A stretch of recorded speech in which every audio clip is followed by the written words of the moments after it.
Yassas and welcome to Vasili's Garden, folks. It's been a while since I've been on, eh? Had a bit of a break, but I'm back here in the garden now and got to catch up some gardening and get all my autumn winter crops in there. Now, a few weeks ago, I'm not sure, about 2-3 weeks ago at least, I planted the broad beans on the outside and I said I was going to let these beans, the climbing beans, dry out on the inside before I plant it out. Well, they are drying up. You can see the pods are gone and there's very little left of these beans. And then I was going to plant some more broad beans in the middle, and I thought if I don't get them in anytime soon, they're not going to generate or grow fast enough and they'll be overshadowed by the outer ones, and then all of a sudden we've got less broad beans growing than we wanted in the first place. So I'm preparing it now, just dropping it in place. This is our planting mix that I'm growing it in. It's got everything in it. And I've got 2 beans per hole that I'm opening up here.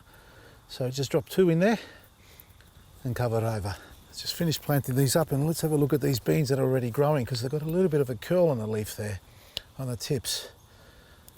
Hasn't happened before.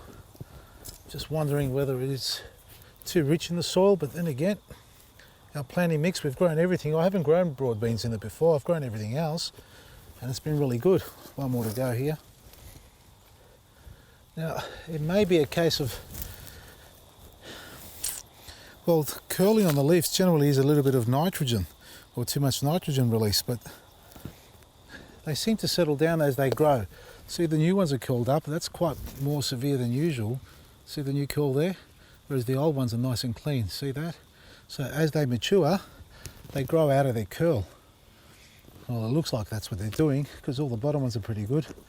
I can't imagine it being the cold weather, because it hasn't been cold enough. I mean, it's gotten down to 5 degrees at night. But daytime, the lowest we've had is about 12 to 12 degrees. I mean, they're quite accustomed to cold weather. They need the cold snap so they actually flower properly later on and grow properly. So we may just, we may do a pH test on that. I haven't brought the tools to do that today, but keep that in mind. I'm going to come back and do a pH test on this to see whether the level is, maybe if it's too acidic, it may be too alkaline. Either way, we're going to work that out first and then work backwards to see what else we can do to it before we start throwing black grit around again. Speaking about black grit, this is a bed where I'm going to prepare now to plant our garlic, or first batch of garlic. This is only a little bit here. And before I do plant them, I want to just add a little bit of black grit into it. Because in the past I've said that you can apply it directly on your plants even when you've planted, or after you've planted, or at the same time when you're planting. But in fact, if you apply it a couple of weeks prior to planting any seedlings, be it all flowers or vegetables, it'll activate a lot better, a lot quicker, and that way it starts to digest into the soil and balances out the nutrients, and you get a better result overall, especially with root vegetables, because you don't want that high acidity level in the soil. So garlic needs to be quite alkaline, neutral to alkaline soil, and a nice loose soil like this there. A little bit of root fibre in the bottom, and this hasn't been watered properly, it's just been from the rain above, folks. And these are old roots, believe it or not, from our silver beet that we had growing in here, and they haven't decayed completely. It's everywhere. So I'm just going to loosen this up, and you can see the water hasn't really penetrated down through below where it needs to be. I'm not going to add any more fertilizer because I don't want it to be too rich. Just going to, and I'm using my hands. Yes, folks, I've spent most of my life, 3/4 of my life, digging the garden with no gloves on, but doesn't mean you got to do the same. Practice your hygiene and look after yourself if your immune system's compromised. Otherwise, if you do what I do, well, get in there, feet and all if you can, and earth yourself out. It's a lot better now. What was happening is these roots here are from silver beet that we grew in the past season. They haven't decayed away. In fact, they're trying to grow again. Probably trying to sport out and sucker up again. So I've got most of it out and it's just nice and loose now. That's how you want your soil to be. Sandy loam if you have, perfect for garlic as well, or nice loose friable soil like this. This has had its superfood in it in the past, and we really haven't grown anything in here properly. We did plant some of these capsicums that I got from Alex's place, if you remember, a while ago.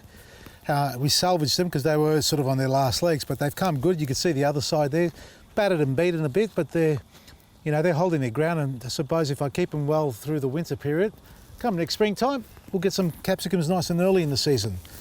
So we've got the looseness in the soil. That's what you need to do with your garden if you're planting your garlic, if you haven't planted so already. And then about a handful or two maximum of black grit per square metre. Just like that there, folks, and mix it through. Don't just leave it on the surface. If you can mix it through, even better, because that way it works a lot quicker. But like a typical Greek I am, I judge it by eye, as we do with all our ingredients. Just a little bit more. That's it there. That's all you got to do for prepping. Now, as far as your garlic's concerned, if you've never planted it before and you've got some nice bulbs, and I think I've got some bulbs here that I haven't prepared, but I need to as well. I'm just pushing the mulch over the top. What you need to do is separate them. And let me get one as an example quickly and show you. Believe it or not, my darling better half has taken all the big bulbs into the kitchen to destroy and make some more garlic sauce or tzatziki with olive oil too, folks. Yes, we do put olive oil in there as well. And you don't have to put the cayenne pepper in it if you don't like it. But anyway, so we separate the bulb, and there's been a few emails asking, because I did a little post on it, an article on it, planting. You don't take the skin off, the sheath off. You just literally crack them open. Some of it's come off there like that. That just happens as you do separate them. And what you do to activate these properly is you just chuck them in the fridge overnight, just like that. Now you can leave them aside if you like, and let them sprout if you want as well, because these will eventually start to grow when they kick into gear. But to activate them, by putting them in the chiller for a day, that will put them into a cold suspense, and as soon as you bring them out, they'll warm up and they'll think they're going into growing season. So by doing that, they'll kick into gear and germinate a lot quicker than they would otherwise if you just planted them straight into the garden. So what we're going to do is plant them straight into the garden. Come along. Now, I did say leave it for a week, which is what I'm going to do with the rest of the bed, but I am going to just plant one row, because I've already cracked them open, and I'm not going to take them inside and put them in the fridge because I won't find them there tomorrow. That's because it'll be garlic sauce again. And I'm going to plant these ones just here for now as one row. And when it comes to planting them, folks, about 10 centimetres apart is all you need, and the pointy side up, so that side goes into the ground. And you can just put it just below the surface if you like, or just cover it over. Not too deep, because the deeper you go, the longer they take to germinate. Just like that there, and press it over. Don't press it too firm, because as you water, the soil will compact itself as well. There we are, folks. Now all that needs is a liquid feed with our liquid gold at half strength if you like, but no Eco Butch for at least a couple of weeks. Now the products that we have, like our planting mix, compost and cocoa pith, are available from our website as a click and collect from Lethbridge only, or otherwise you can walk into the stores at Ascot Vale Garden Centre and Oakley Produce Store. They both have it on their shelves for you to purchase anytime you like. Also, a couple of garden guys have come on board, garden maintenance guys have come on board. We've got KC Garden Works from the southeast suburbs, and Not Just Mowing from Benalla, who are both stocking our products and sharing it with their current customers as well, who are loving it. So if you need a bit of garden maintenance or just the products, reach out to them. Their details are on our website as well. The existing garden centres who are on board, well, thank you very much. You can find your local stockist from our page as well on our website. And the new ones that have come on board is Bella Blossoms, is in Mulgrave. She's carrying a full range of our products there, as well as Poynton's Nursery, who's also taken on the range. So those two stores are now on board, and we've got more coming on. A little secret, a little family garden business owned. Well, they're not little. They've got a few stores around the state. We're having a meeting with them and a couple of others. Hopefully we will get them out to their stores so you can get down to Mornington and as far as north as, I don't know what the other areas are, but anyway, they're there, north, south, east, west. So we'll be covering a bigger range for you in due course. Everything you need every day at vasilisgarden.com. From me, Vasili, Maresi.